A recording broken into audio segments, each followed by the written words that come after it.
O pastor esquerdista René Kivitz disse o seguinte: eu olho esta carta de Paulo a Filemão e a vejo como insuficiente para mim. Vou repetir. A igreja contemporânea precisa olhar para a Bíblia como um livro insuficiente.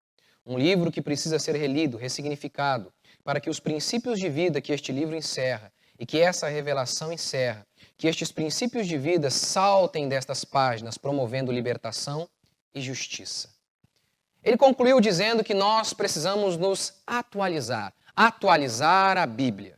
Não dá para condenar gays ao inferno, como a Bíblia diz. Não dá para ficar defendendo a tese machista de que a mulher deve se submeter ao homem. Ele também falou de racismo e todas as outras pautas esquerdistas. Apesar de Kivitz, em outra pregação, ter falado que nem Paulo era ortodoxo, ele foi muito ortodoxo a todos os dogmas da esquerda. Quer dizer, só faltou defender o assassinato de bebês. Aí ele ganharia o selo padrão Globo de qualidade. Para o pastor Canhoto, nós não podemos interpretar a Bíblia de maneira literal, porque ela é viva, o que para ele significa dizer que a Bíblia está em constante mutação. A cada dia o texto pode dizer uma coisa nova. O mesmo texto que ontem dizia que a grama é verde, hoje, diante de uma nova revelação, pode afirmar que a grama é rosa. O mesmo texto que condena o gay ou o adúltero que não querem se arrepender de seus pecados, hoje esse texto pode ser relido. Esse mesmo texto, e a gente pode ler da seguinte maneira: são filhos de Deus. Método alegórico. A heresia de que o texto bíblico possui inúmeros sentidos não é nova. Foi chamada ao longo da história de método alegórico, que é a ideia de que um texto ele possui inúmeros sentidos. Ao invés de estarmos presos àquilo que o autor quis dizer para os seus ouvintes, respeitando, portanto, a gramática e o contexto histórico, não. O texto pode ser relido e o Espírito Santo pode nos dar uma nova revelação dele hoje mesmo, de acordo com os ventos da cultura. O método alegórico nos remonta a Filo. Filo era um judeu que vivia na diáspora, mais especificamente em Alexandria.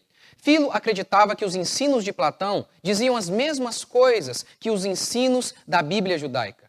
Então, como ele conseguia conciliar algo que é irreconciliável? Utilizando-se do método alegórico. Por exemplo, os cardos e abrolhos que a Bíblia descreve lá em Gênesis não eram literais. Significavam as paixões, as concupiscências de nosso coração maligno. Vale ressaltar que a epístola apócrifa de Barnabé dizia que um anjo mau, um espírito mau, veio e colocou na cabeça dos judeus a ideia de que a Bíblia deveria ser interpretada de maneira literal. Ao longo da história, essa ideia de que o texto possui muitos sentidos foi utilizada várias vezes para aprovar inúmeras heresias. O Salmo 8, por exemplo, foi utilizado pelo bispo Antônio de Florença para aprovar a ideia do papado. Se o texto bíblico significa tudo, ele significa nada, porque o tudo é nada. Jesus disse que as suas palavras eram rocha.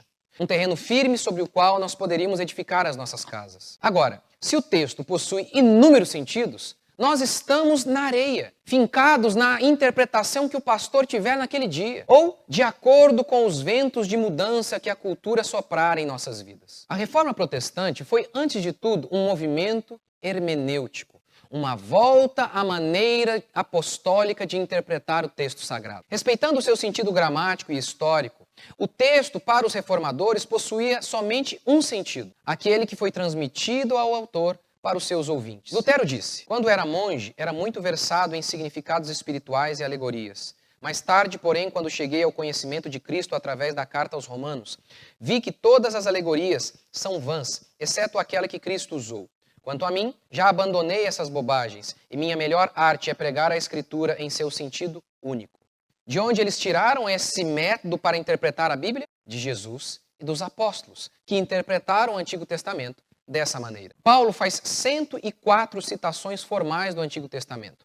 Nelas, na maioria das vezes, ele reproduz o seu sentido mantendo o contexto histórico e respeitando o sentido que tinha para os seus leitores originais. Como Jesus interpretou o texto bíblico? Da mesma maneira. Ele disse: eu não vim revogar a lei, eu vim cumpri-la.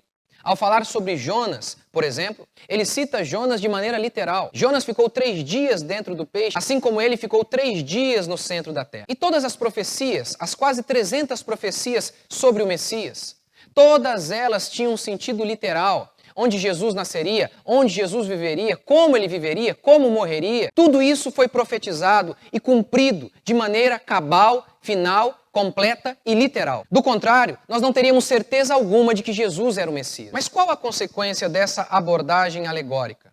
Qual a consequência dessa abordagem que olha para o texto e atualiza o texto? Vê no texto um novo significado de acordo com a cultura. A consequência é a mesma da igreja na Europa.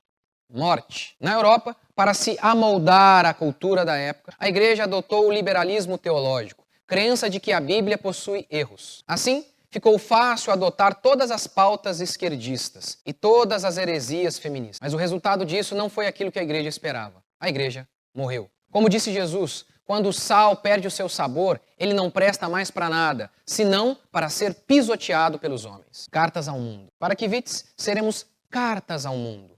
Seremos uma igreja que consegue se comunicar com as pessoas lá fora, no instante em que atualizarmos a Bíblia, negando a sua essência para que possamos agradar o mundo moderno. Afinal de contas, quando Deus permitiu que seus apóstolos e profetas escrevessem o que eles escreveram, Deus não havia previsto que o mundo ia mudar. Mas nós estamos aqui para consertar essa falha de Deus. Estamos aqui para atualizar a Bíblia. Muitos evangélicos têm traçado o mesmo caminho de Kivitz, com a diferença de que eles não têm se utilizado de uma linguagem tão profana assim.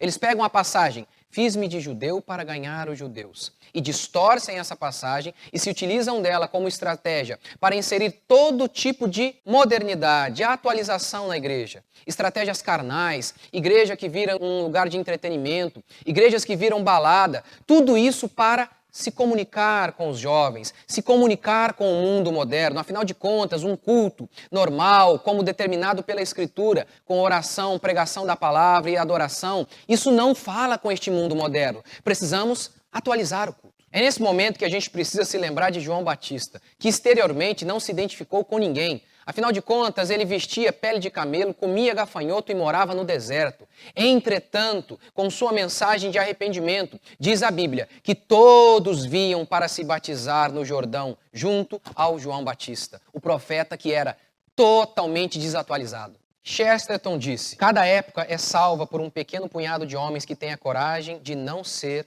atuais. A igreja sempre foi relevante no exato instante em que ela foi completamente diferente do mundo. O argumento cultural. Kivitz baseia toda a sua tese no argumento cultural, utilizado sempre quando crentes querem descumprir a Escritura, sem parecer que são incrédulos ou desobedientes. A Bíblia reflete uma estrutura de sociedade daquele tempo, daquele mundo, daquela época, e não dá para a gente pegar um texto que foi escrito há 4.000 anos antes, 3.000 anos, 2.000 anos e trazer para hoje. O mais engraçado disso foi ver pastores que já têm atualizado a Bíblia em relação a muitos outros assuntos esquerdistas ficarem chocados com o fato de que Kivitz atualizou a Bíblia para permitir homossexualismo.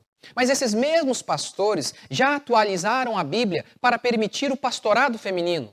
Esses mesmos pastores já atualizaram a Bíblia para defender a ideia de que as mulheres podem sim abandonar o seu lar, negligenciar a missão de mãe e ter poucos filhos. Quando dizemos que a Bíblia declara de maneira explícita: não permito que a mulher ensine nem exerça autoridade de homem, eles retrucam como? Atualizando a Bíblia. Ei, isso foi para o Antigo Testamento, isso foi para a época apostólica, isso foi uma questão cultural da época, não vale mais para nós hoje. Quando falamos sobre a ordem divina de ter muitos filhos, eles retrucam, não, isso foi para os judeus, não vale mais para nós. Vocês têm atualizado a Bíblia todos os dias, mas ficaram furiosos com o parente de vocês que apenas atualizou a Bíblia de uma maneira diferente? E vocês, líderes cristãos, que muitas vezes, mesmo tendo uma religião, vocês disseram: eu não prego religião, eu prego Jesus. Com essa fala, o objetivo era desenvolver uma teologia flexível, sem dogmas, não presas a leis, mas pautada no amor. Tendo como carro-chefe a proibição de dizer que é proibido.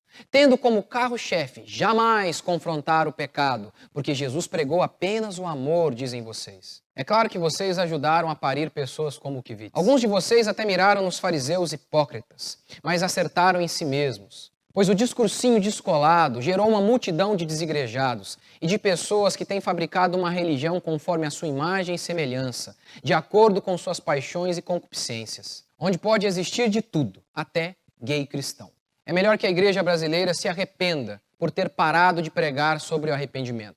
Do contrário, terá o mesmo destino da igreja na Europa, ser pisada pelos homens. Pois uma igreja que não está disposta a morrer pela verdade, acaba morta.